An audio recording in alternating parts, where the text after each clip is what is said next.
بہت سارے نام ہیں جو مجھے تو بہت زیادہ ہو جائے. جی میں سمجھتا ہوں کہ یہ ایک ہماری خوش قسمتی بھی ہے, ہم دیکھنے والوں کی بھی. سوری. اور آپ جو ریڈیو نے مجھے متعارف کرایا تھا, میں ہمیشہ یہ بات کہتی ہوں اور بڑی خوش ہوتی ہوں اس بات سے کہ جو لوگ ریڈیو سے آتے ہیں ان کی ایک خود بخود ٹریننگ ہوتی ہے. جی بالکل. تو وہ ٹریننگ جو ہے بڑی کام آتی ہے. ٹھیک ہے. اچھا تو میڈم آپ کیا سمجھتی ہیں کہ آپ نے جیسا خود فرمایا کہ پہلا آپ نے ریڈیو کے لیے ڈرامہ لکھا ایک مزاحیہ سا, اور اس کے بعد آپ کا یہ سلسلہ ایک شروع ہو گیا, آپ کے ظاہر کام کی وجہ سے لوگ آپ کو جاننے پہچاننے لگے, اور اس کے بعد ٹی وی پہ آپ نے کافی سارے ڈرامے لکھے اور مختلف کہانیوں کے حوالے سے. تو سٹارٹ آپ کا ہوتا ہے کامیڈی رائٹنگ سے, اور اس کے بعد آپ نے سنجیدہ بھی پھر لکھے, پھر لائٹ بھی لکھے. تو آپ یہ سارے مختلف شکلوں میں آپ نے ظاہر اسکرین رائٹر بھی آپ بن گئیں, پلے رائٹر بھی بن گئیں, اور اس کے ساتھ ساتھ آپ ایجوکیشنسٹ بھی کہلاتی ہیں بنی. تو یہ سارے سلسلے آپ سمجھتی نہیں ہیں کہ مشکل ہوتی ہے ایک ٹائم پہ ان کو اکٹھا رکھنا؟ ذرا زور سے بولیے, آواز پوری کٹ رہی ہے. میں یہ عرض کر رہا تھا کہ آپ نے کامیڈی ڈرامے بھی لکھے, سنجیدہ ڈرامے بھی لکھے, اس کے ساتھ ساتھ آپ ایجوکیشنسٹ بھی ہیں. یہ میں سمجھتا ہوں کہ یہ ایجوکیشنسٹ جو ہوتا ہے اس کے لیے تو وہ بہت زیادہ ایک بالکل ہی کہہ لیں کہ ایک دوسرا پہلو ہوتا ہے یا دوسرا ایک سٹیج ہوتا ہے کام کرنے کے حوالے سے. تو آپ نے یہ دونوں چیزیں, تینوں چیزیں, اسکرین رائٹر بھی آپ رہیں, پلے رائٹر بھی آپ رہیں, اور ایجوکیشنسٹ بھی رہیں, یہ ساری چیزیں اکٹھی آپ کیسے آپ نے ان کو چلایا؟ جی میں ایجوکیشنسٹ بھی تھی, میں ایک پرنسپل تھی, اور اس کے بعد ریڈیو کے ڈرامے بھی لکھے, ٹی وی کے ڈرامے بھی لکھے. جیسے آپ کہہ رہے ہیں کہ مزاحیہ لکھے, مزاحیہ میرا مزاج ہے شاید اس وجہ سے, کیونکہ جس طرح کی میں تھی لڑکی, اور وہ بچی ابھی تک شاید میرے اندر زندہ ہے جو اپنے آپ کو مارنے نہیں دیتی, اور میں اس کی وجہ سے انسان میں بڑی توانیت آ جاتی ہے. وہ توانائی جو مجھ میں ہے وہ شاید میرے مزاج کی ہے کہ میں مزاحیہ انداز میں, پازیٹیو انداز میں سوچتی ہوں. اور ایک بات میں آپ کو بتاؤں کہ جو لوگ کامیڈی اچھی لکھ لیتے ہیں وہ ٹریجڈی بھی بہت اچھی لکھ سکتے ہیں. یہ بات مجھ سے آزمائی تھی جب میں نے انکل لطفی کیا تھا, اور اس پہ بڑے ایوارڈز ملے تھے. تو میرے ایک دوست ہیں ٹی وی کے, شعیب منصور, انہوں نے مجھ سے کہا تھا کہ دیکھیں آپ جو ہیں, آپ کامیڈی اتنی اچھی لکھ لیتی ہیں, تو آپ اگر سیریس ڈرامہ لکھیں گی تو یقیناً اچھا ہوگا, آپ کوشش کریں. تو فوراً اس کے بعد ٹیلی ویژن پہ ایک کمپٹیشن ہوا تھا, اس کمپٹیشن میں میں نے ایک پلے لکھا تھا سنسار, اور کراچی, لاہور, پشاور, کوئٹہ سارے اسٹیشن میں اس میں حصہ لیا تھا, اور اس میں سے بیسٹ رائٹر کا ایوارڈ مجھے ملا تھا سنسار کے. تو وہ بہت ہی سنجیدہ ڈرامہ تھا, دکھی تھا, لیکن یہ کہ لکھنے میں بڑا مزہ آیا تھا. پھر اس کے بعد جیسے کہ میں نے پرچھائیاں لکھا, وہ سیریس تھا, اور کراچی کے حالات پہ میں نے لکھا 1996 میں چپ دریا, وہ بھی آج جو حالات ہیں وہی ہیں جو وقت بھی تھے, تو اس پہ لکھا, وہ سیریس اور ڈرامہ تھا. تو اس طرح سے میں نے دونوں چیزوں کو بیلنس کیا ہے. اور آپ نے اگر غور کیا ہو یا دیکھی ہوں میری سیریل, تو آپ نے دیکھا ہوگا اس میں مزاح بھی ہوتا ہے, اور اس میں رومانس بھی ہوتا ہے, اور اس میں ٹریجک سینز بھی ہوتے ہیں, اس میں زندگی کا فلسفہ بھی ہوتا ہے.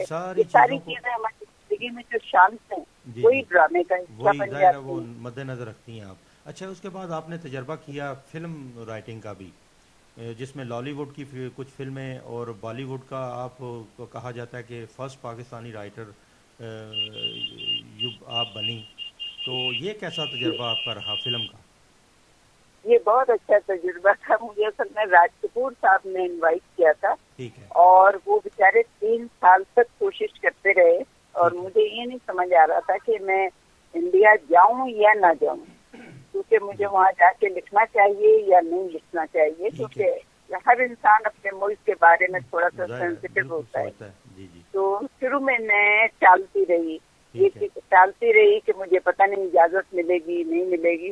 بالآخر انہوں نے کہا کہ اچھا صرف آپ ملنے آ جائیے، میری بڑی خواہش ہے آپ سے ملنے کی، تو آپ صرف ملنے آ جائیے. تو میں ان کے بلانے پہ چلی گئی تھی، لیکن بعد میں انہوں نے اتنا انسسٹ کیا کہ وہ اتنے بڑے آدمی رو پڑے. تو میں یہ میری زندگی کا خواب ہے نا، اور اگر آپ نے نہیں لکھا تو میں کسی اور سے نہیں لکھواؤں گا. تو پھر میں نے کہا کہ نہیں جی میں ضرور لکھوں. اچھا اس میں وہ تھوڑی سی اچھا اس میں کنفلکشن یہ ہوئی تھی پیدا، ظاہر ہے اخباروں میں بھی آیا کہ اس میں راج کپور صاحب نے شہناز شیخ صاحبہ کو کیا تھا انسسٹ یا انوائٹ کیا تھا، لیکن انہوں نے وہ انکار کیا، یا یہ ابھی پس پردہ یا مجھے آئی ڈونٹ نو. نہیں، پہلے انہوں نے شہناز شیخ کو دیکھ کے فوری طور پر مجھ سے یہ کروایا تھا کہ آپ شہناز شیخ سے بات کر لیں، لیکن وہ کیونکہ میں نے بہت ڈیلے کر دیا 3 سال. تو اس کے بعد شہناز ان سے ملی، ہم لوگ شارجہ میں ملے تھے دوبارہ. ٹھیک ہے. تو پھر انہوں نے ان کا ارادہ بدل گیا، انہوں نے کہا کہ اور ینگ لڑکی مجھے چاہیے جو گاؤں کی لگی ہے. شہناز تو کافی ماڈل تھی. جی. تو پھر انہوں نے زیبا، میں نے کہا تامچین میں نے کیا ہے، اس میں ہم نے زیبا بختیار کو لیا ہے اور گاؤں کی لڑکی بنایا ہے اسے. آپ اسے دیکھ لیجیے. جب انہوں نے اسے دیکھا تو اسے فوراً اوکے کر دیا. ٹھیک ہے. ہاں جی بالکل. وہ پھر زیبا بختیار ان کی فلم میں ہنا میں وہ کافی اس کا مطلب اچھا. اس کے بعد لالی ووڈ کی فلمیں، پاکستان کی کچھ فلمیں وہ بھی آپ نے رائٹ کی، وہ کیسا رہا آپ کا سفر؟ کون سا؟ پاکستانی فلموں کی کچھ رائٹنگ بھی آپ نے کی. فلم پاکستان فلموں میں تو سمینا پیرزادہ اور عثمان پیرزادہ نے مجھ سے اپنی فلم نزدیکیاں کے ڈائلاگس لکھوائے. اچھا ڈائلاگ. اور اس کے بعد بہت اچھا رہا تھا کیونکہ اس کو ایوارڈ وغیرہ بھی ملا. لیکن اس کے بعد میں نے ایک فلم لکھی جاوید شیخ کے لیے، وہ ٹھیک نہیں رہی. اچھا. شاید میرا مزاج اس طرح کا نہیں ہے، اور فلموں میں ذرا انلوجیکل چیزیں ہوتی ہیں اور میں نے اسے لاجیکل بنانا چاہا تھا، اور شوٹنگ میں اسے دوسری طرح سے شوٹ کیا گیا. ٹھیک ہے. تو وہ بات بنی نہیں تھی. اور اس سے پہلے فلم کامیاب.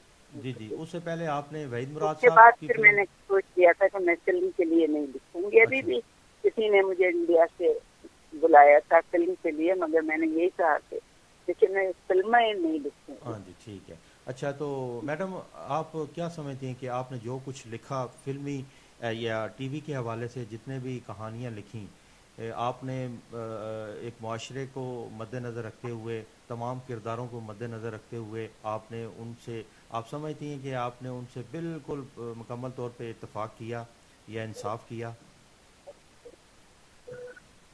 وہاں پر انڈیا میں نہیں، ادھر ٹی وی ڈراموں کی میں بات کر رہا ہوں. ہاں ٹی وی ڈراموں میں جو کچھ بھی میں نے لکھا وہ لوگوں نے مکمل اتفاق کیا.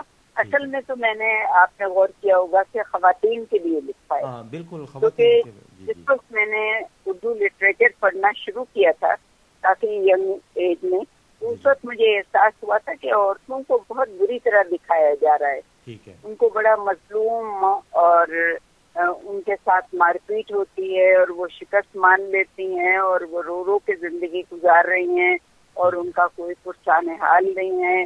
لیکن پھر بھی ان کو کہا جا رہا ہے کہ بڑی عظیم ہے جو رو رو کے زندگی گزارتی ہیں مگر شکایت نہیں کرتی. اب یہ بات میری نیچر کے اگینسٹ تھی. میں نے کہا یہ کیا بات ہوئی کہ وہ رو رہی ہے اور آپ کہہ رہے ہیں بڑی عظیم ہے، یہ تو ہو ہی نہیں سکتا. اس لیے میں نے اس لڑکی کو انٹروڈیوس کرایا جو بولڈ ہوتی ہے، جو اپنے آپ اپنی حفاظت کر سکتی ہے، جو معاشرے میں اپنا مقام بنا سکتی ہے، پڑھی لکھی ہوتی ہے. اس طرح کی لڑکی ہمیں چاہیے پاکستان میں. مطلب پاکستان میں ایجوکیشن کا جو حال ہے وہ تو آپ کو معلوم ہے.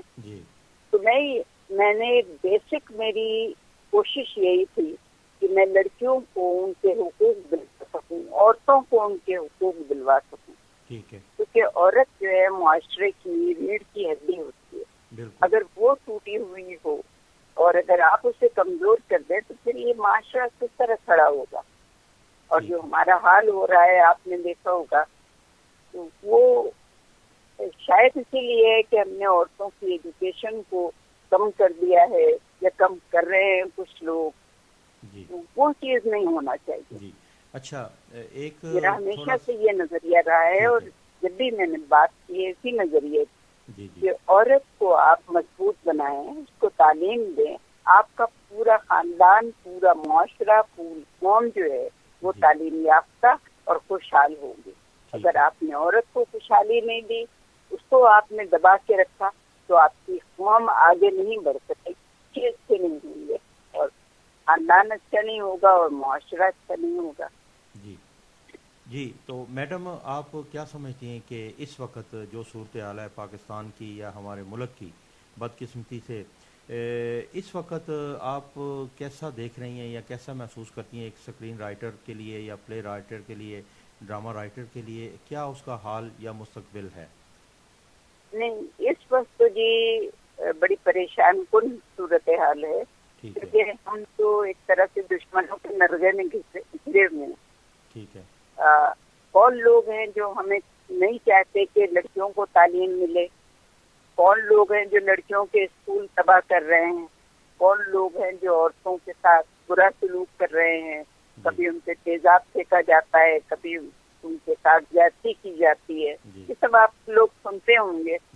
کبھی اور اینٹوں سے ہمیں مارا تو جاتا خیر ہے. افسوس ہی ہوتا ہے, آپ لوگ دور بیٹھے ہوئے ہیں, آپ کو بھی افسوس ہوتا ہوگا کہ کیوں ہو رہا ہے یہ ہمارے ملک میں, کیونکہ ملک میں خوشحالی ہونا چاہیے, ہمیں آگے بڑھنا چاہیے, پیچھے نہیں جانا چاہیے. اگر اس طرح اسکول بند کر دیے گئے, بچوں کی پڑھائی بند ہو گئی, تو ہم تو پیچھے کی طرف جائیں گے, تو کہاں جائیں گے؟ بالکل ایسے ہی. چلیں جی, اللہ کرے آنے والا وقت ہم سب کے لیے اور خاص طور پر آپ لوگ جو اتنے مطلب شخصیات جو ہیں, جتنی بھی جو لوگوں کو اپنے کردار سے, اپنی لکھائی سے, اپنی رائٹنگ سے لوگوں کو کہہ لو کہ ان کی اصلاح کرنے کی کوشش کرتے ہیں, اللہ تعالیٰ آپ کو بھی خوش رکھے اور آنے والا وقت پاکستان کے لوگوں کے لیے بھی اور پاکستان کے لیے بھی اچھا ہو.